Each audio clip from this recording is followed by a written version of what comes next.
Bom, então a questão 3 diz o seguinte: após 10 anos de operação, a vazão da adutora abaixo deixou de atender satisfatoriamente a demanda. É necessário aumentar a vazão em 10%. Como solução, pretende-se instalar um tubo paralelamente ao trecho 2. Ou seja, o que a gente vai fazer é adicionar um tubo, tubulação, né, a esse trecho aqui, dessa forma. E ele diz que para considerar o trecho com o mesmo comprimento, né, ou seja, o comprimento ali é o mesmo de 800. E ele também deu, a questão também deu o Fzinho igual a 0,02. Então a gente já sabe que vai usar a fórmula da perda de carga igual a 8 vezes F vezes a vazão ao quadrado vezes L dividido por π ao quadrado G vezes o diâmetro à quinta. Então a gente vai usar essa formulazinha. Então vamos lá, o que a gente vai fazer primeiro? A primeira coisa a fazer é calcular a vazão anterior, ou seja, antes da mudança. Porque ele não deu a vazão, ele só disse que ela tem que ser aumentada em 10%. Como é que a gente faz isso? Tem várias formas aí, certo? Tem mais de uma forma de fazer. Eu vou fazer usando aquela questão do diâmetro equivalente. Eu vou calcular o diâmetro equivalente dessa tubulação aqui, que é a antiga, certo?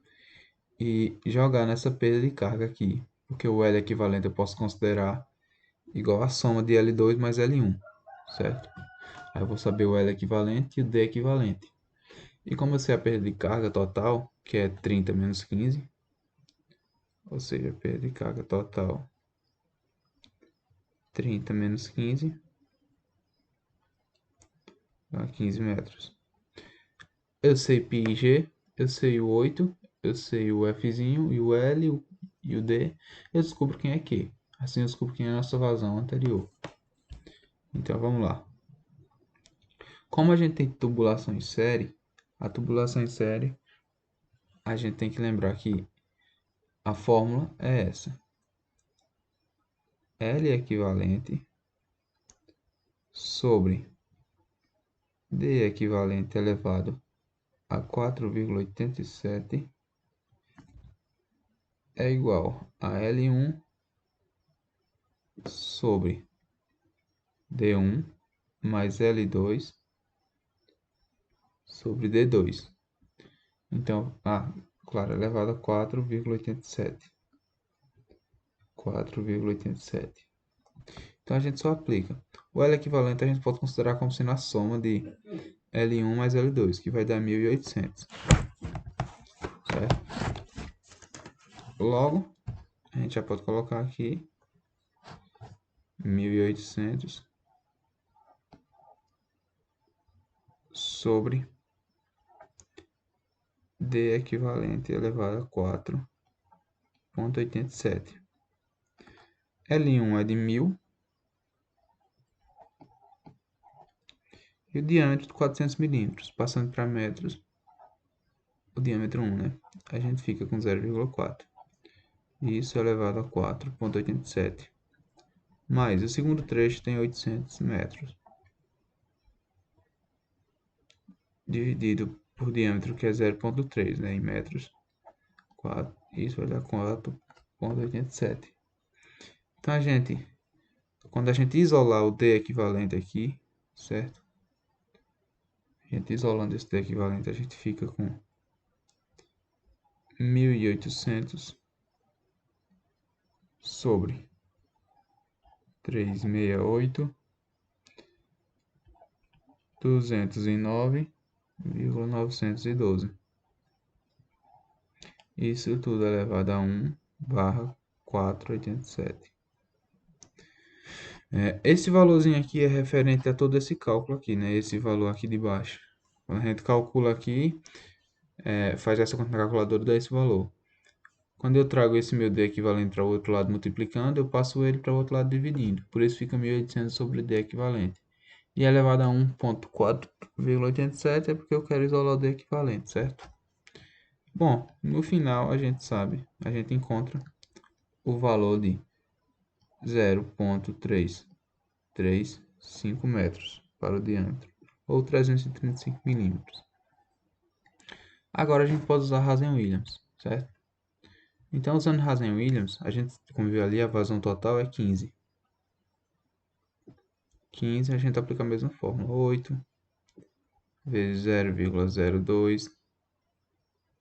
A mesma não, né? A gente usou foi a outra. Mas enfim, 0,02 porque ele deu aqui o Fzinho igual a isso. Vezes a vazão, colocar a vazão A, que é a vazão anterior. Vezes o comprimento. Então, o comprimento aqui é equivalente, a gente usou 1.800, né? A gente adotou 1.800. Então, a gente vai dividir isso aqui por π ao quadrado, vezes g, que a gente considera 9,81, vezes o diâmetro ao quadrado, a quinta que a gente acabou de calcular, 0,335, a quinta.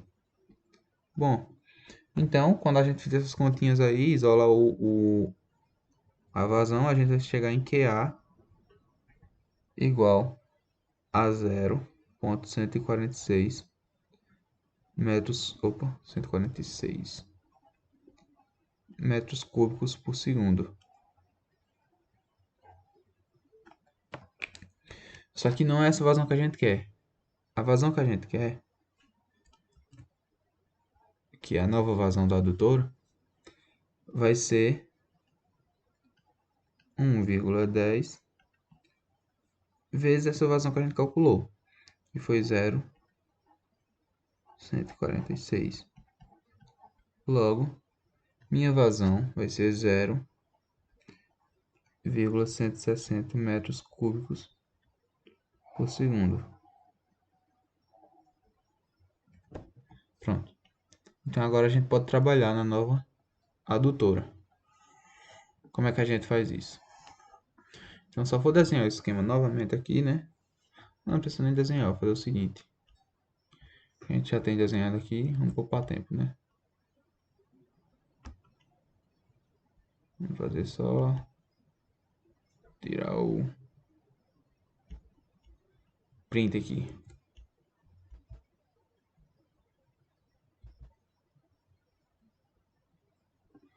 Então agora, com a nova tubulação, certo? Uma em paralelo, fica assim. Com o L3, chamado de 3 aqui, é 800 metros também. Lembra que ele pediu para considerar? Pronto. E eu sei que a vazão vai ser 0,160 metros cúbicos por segundo. Como é que eu faço agora, certo? Então eu vou fazer o seguinte, como eu disse, tem mais de uma forma de fazer. A que eu vou fazer é o seguinte. Primeiro eu vou calcular a perda de carga no trecho 1, certo? Calcular a perda de carga no trecho 1. E vocês vão entender por quê. Então vamos lá. Calculando a perda de carga no trecho 1. Só apagar isso aqui. Calculando a perda de carga no trecho 1. Chamar de H1, certo? Eu uso a mesma fórmula, 8 vezes 0,02 vezes a vazão no trecho 1. Ela vai ser a vazão que a gente calculou, a nova vazão de 160, já que o trecho só tem uma tubulação, a vazão é essa. 0,02 vezes 0,160 elevado ao quadrado, vezes o comprimento do trecho, que é 1000. Isso tudo dividido por π ao quadrado, vezes 9,81, que é o valor de G, vezes o diâmetro da tubulação elevado à quinta. 0,4 elevado à quinta. Logo, meu H1 vai ser, quando a gente calcular tudo de novo, bonitinho, vai ser 4,13 metros. Tá, mas é agora. Agora a gente sabe que a vazão total é 15, certo? A vazão não, desculpem. A perda de carga total é 15. Se a perda de carga total é 15 e a desse trecho é 4,13, a desse trecho vai ser 15 menos 4,13. Ou seja, a perda de carga do trecho 2 vai ser 15, que é o total, menos a do trecho 1, que é 4,13. H2, logo, né? H2 vai ser aproximadamente 10,87 metros. Certo? Mas, novamente, por que eu fiz isso? Porque agora a gente vai entrar, certo? Para calcular a perda de carga nesse trecho 2. Certo? A gente já sabe ela, mas a gente quer usar ela justamente para calcular outra coisa. Só que a gente tem um tubo em paralelo. 2, né? Na verdade. E como a altura aqui, a diferença de cota entre os dois é a mesma, a perda de carga 2 é igual a perda de carga 3, certo? Tá, mas e aí? Então vamos usar a perda de carga 2 para calcular primeiro a vazão nesse trecho, no trecho 2. No tubo 2, né? Trecho 2 é os dois. Porque eu não tenho essa vazão aqui. Eu tenho essa que está indo nesse primeiro trecho. Mas quando eu chego nesse ponto aqui, que se divide em duas tubulações agora, a vazão vai para um e depois se divide entre dois, né? Aqui vai para um e para outro. A gente não sabe quanto é essa divisão. Então o que a gente vai fazer? Vai usar a mesma fórmula. Só que agora eu conheço a perda de carga, que é 10,87. Aquela mesma coisa, 8 vezes 0,02 vezes. Agora, a vazão, chamada de vazão 2 aqui. Eu não sei quem é. Vezes o comprimento da tubulação, que é 800 metros. Dividido por π ao quadrado vezes 9,81. Vezes o diâmetro dessa tubulação, que a gente sabe que é 0,3. Isso é elevado à quinta. No final, eu vou saber que minha vazão 2 é igual a 0,141. 0,141 metros cúbicos por segundo. E agora, como eu tenho a vazão 2 e essa vazão que entra aqui, ou seja, eu tenho uma vazão entrando e ela se divide em duas. Certo? Aqui eu tenho a Q que a gente calculou lá em cima. Desculpe, eu não entendi. Você pode perguntar outra vez? Desculpa aí. Então, tem a vazão que tem aqui em cima. Ela vai se dividir na vazão 2 e na vazão 3. Certo? Então, eu sei que a soma dessas duas vazões vai dar essa vazão maior aqui.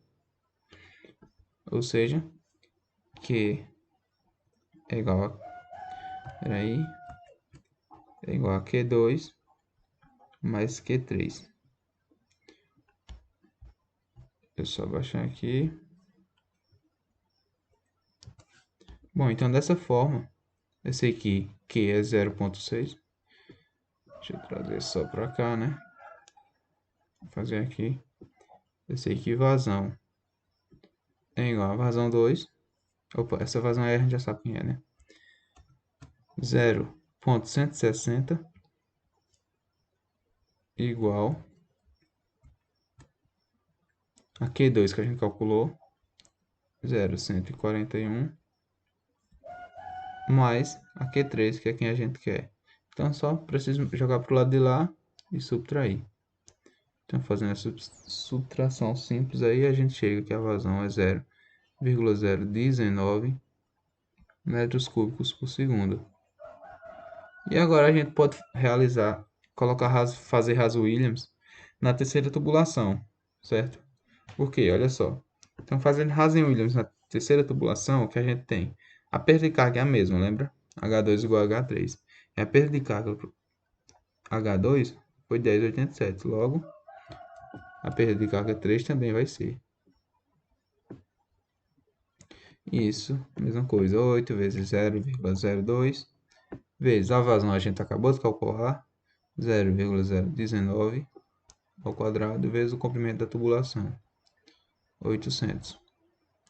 Isso tudo eu vou dividir por π ao quadrado vezes 9,81 vezes o diâmetro que a gente quer encontrar, elevado à quinta. Então agora basta a gente isolar. Então a gente fazendo os cálculos, a gente chega, né, a gente isolando esse diâmetro aí, a gente chega no valor de 0,134 metros, ou 134 milímetros. Mas como a gente quer saber o diâmetro comercial, a gente adota aí ou 100 milímetros ou 150. O que vai ser vantajoso para esse caso? A gente aqui não pode pensar de forma de arredondar. Aqui, claro, está mais perto de 150, mas se fosse 110, por exemplo, eu poderia diminuir para 100, ou 105 milímetros eu poderia diminuir para 100. Não. Olha só, se eu diminuir para 100, vamos pensar no caso aqui. Por que foi aumentada a vazão em 10%? Porque não estava mais dando de conta aquela vazão anterior. Ou seja, eu precisei aumentar essa vazão para atender o consumo, certo? E ela necessariamente precisa ser 10%.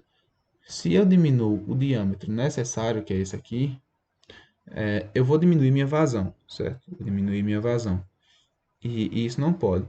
Já se eu aumentar, minha vazão aumenta. Isso não vai trazer nenhum prejuízo, certo? Até vai ser melhor, que eu não vou precisar, por um bom tempo aí, certo? Fazer manutenção de novo dessa rede, aumentar a vazão, já que eu já estou aumentando antes, né? Então, a gente adota o diâmetro comercial de 150 milímetros. Bom, então qualquer dúvida, vocês entrarem em contato comigo.